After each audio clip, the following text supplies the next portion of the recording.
Hello students, welcome to the maths class. We are continuing with the chapter triangle.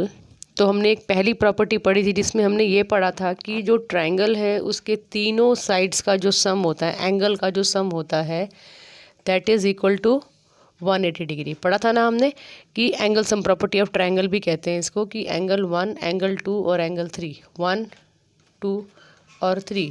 तो angle 1 plus angle 2 plus angle 3, इन तीनों को अगर जोड़ देंगे तो आएगा 180 डिग्री, है ना। तो ये तो हमने लास्ट वीडियोस में कवर कर लिया, इसके ऊपर हमने कुछ क्वेश्चंस भी सॉल्व किए थे। Now we are moving on to the next property. अब हम एंगल्स को डिस्कस नहीं करेंगे इस वीडियो में, क्योंकि हम second property of triangle discuss करने वाले हैं। अब हम एंगल्स को छोड़ देते हैं, अब हम आ जाते हैं ट्रायंगल की साइड्स पे। तो पहले तो ट्रायंगल का नाम रख लेते हैं, ए, बी एंड सी। तो सेकंड प्रॉपर्टी ऑफ ट्रायंगल क्या कहती है? Sum of any two sides of a triangle. आप इस ट्रायंगल की पहले तो मुझे आप ये बताइए कि इसकी साइड्स कौन कौन सी हैं। इसकी साइड मैं बताती हूँ आपको, ए बी, ये एक साइड है, ये भी एक साइड है, इसका नाम है बी सी, ये भी एक साइड है, इसका नाम है ए सी। ठीक है, तो तीन साइड्स हैं।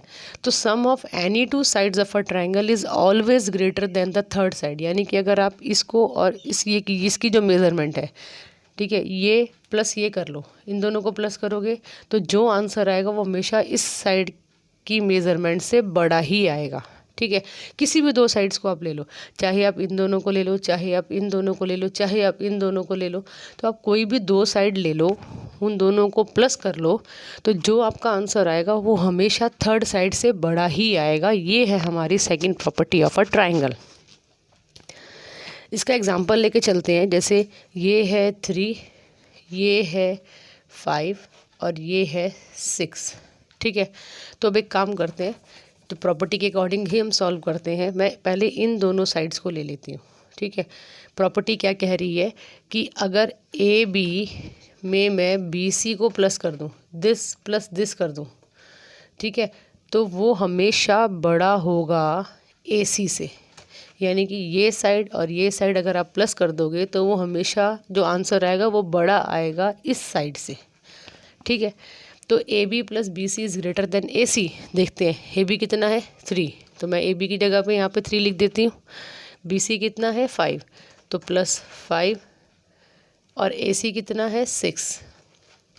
चेक करें, मैंने इन दोनों को प्लस किया, मेरा आंसर आया 8, जो कि बड़ा है 6 से।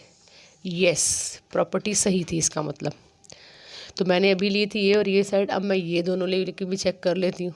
अब मैंने ले लिया side B C plus A C is greater than A B, यानी कि दिस प्लस दिस। चेक करते हैं क्या इन दोनों का प्लस इससे बड़ा आता है। तो B C is 5 plus A C is 6। मैं तीनों तरीके से चेक करके देख रही हूँ इसको। इज़ ग्रेटर देन 3, तो ये आया 11 इज़ ग्रेटर देन 3। हाँ, ये बात भी ठीक है। ठीक है ना। अब की बार मैंने जब ये दोनों साइड ली तब भी मेरा आंसर, मतलब कि जो दोनों साइड्स को ऐड करने के बाद जो मेरा आंसर आया वो थर्ड साइड से बड़ा ही आया। ठीक है, अब मैं ले लेती हूँ ए बी और ए सी को, ये भी चेक करके देख लेते हैं। तो ए बी प्लस ए सी, तो मेरी प्रॉपर्टी क्या कहती है, ए बी प्लस ए सी बड़ा होगा बी सी से। चेक करते हैं, ए बी है 3 और ए सी है 6, क्या वो बड़ा आएगा 5 से? 9। यस, ये भी ठीक है। तो मेरे तीनों पार्ट्स क्वेश्चन के बिल्कुल ठीक हैं। जो तो सेकंड प्रॉपर्टी ट्रायंगल की क्या कहती है? सेकंड प्रॉपर्टी कहती है कि जब भी आप दो साइड्स को प्लस करोगे तो जो आपका आंसर आएगा वो हमेशा बड़ा ही होगा थर्ड साइड से। ठीक है, इसमें तो कोई दिक्कत नहीं होनी चाहिए। इसका मतलब बहुत ईजी है, कुछ इसमें समझने की चीज़ ही नहीं है कि कोई भी दो साइड्स को जब आप ऐड कर, कोई भी दो साइड्स, कोई भी ट्रायंगल की कोई भी दो साइड्स को अगर आप ऐड करोगे तो उसका जो आंसर आएगा वो थर्ड साइड से हमेशा ही बड़ा आएगा। और मैंने आपको यहाँ पे सॉल्व भी करके दिखाया। मैंने तीनों तरीके से सॉल्व किया। मैंने इन दोनों को भी लेके देखा, इन दोनों को भी लेके देखा, इन दोनों को भी लेके देखा, पर हर बार मेरा आंसर बड़ा ही आया। तो यानी कि ये प्रॉपर्टी बिल्कुल ठीक है, ये हर ट्रायंगल पे एप्लीकेबल है।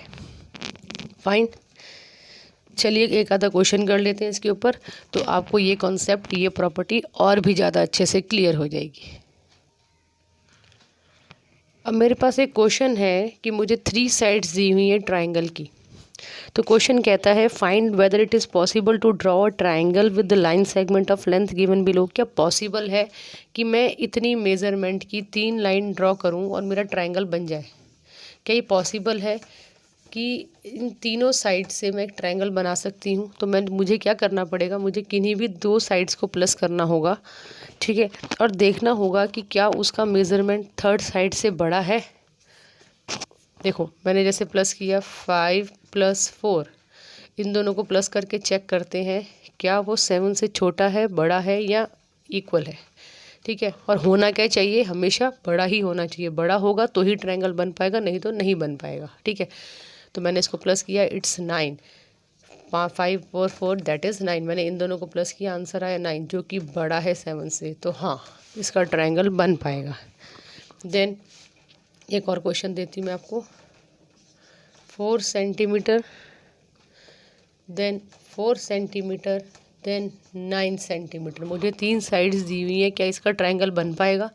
तो मैं क्या करूँगी, 4 + 4 और 9, ठीक है। 4 + 4 इज़ 8, तो जो कि छोटा है 9 से, तो नहीं बन पाएगा इसका ट्रायंगल, ठीक है।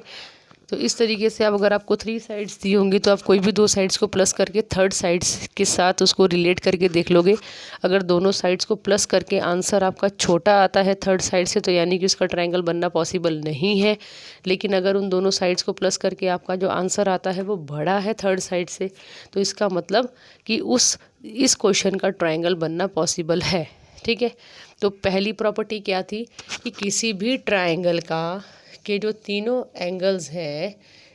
एंगल्स हैं उनका सम होता है 180 डिग्री, ठीक है। दिस प्लस दिस, इन तीनों को अगर हम प्लस करेंगे तो मेरा आंसर हमेशा 180 डिग्री ही आएगा। और दूसरी प्रॉपर्टी क्या कहती है कि किन्हीं भी 2 साइड्स को अगर आप प्लस कर दोगे तो उसका जो आंसर आएगा वो हमेशा थर्ड साइड से बड़ा ही होगा, ठीक है। So it was an easy property, बहुत ईजी थी।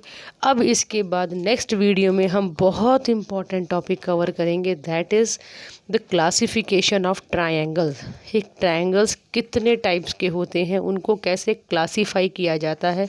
Again I will repeat it कि ये जो क्लासिफिकेशन है ट्रायंगल्स का, ये सिर्फ इस क्लास के लिए नहीं है, ये फर्दर क्लासेस, हायर क्लासेस में भी क्लासिफिकेशन ऑफ ट्रायंगल्स आपको समझना पड़ेगा। तो इसीलिए बेटर यही है कि आप बेसिक्स से ही इसको समझते हुए चलें।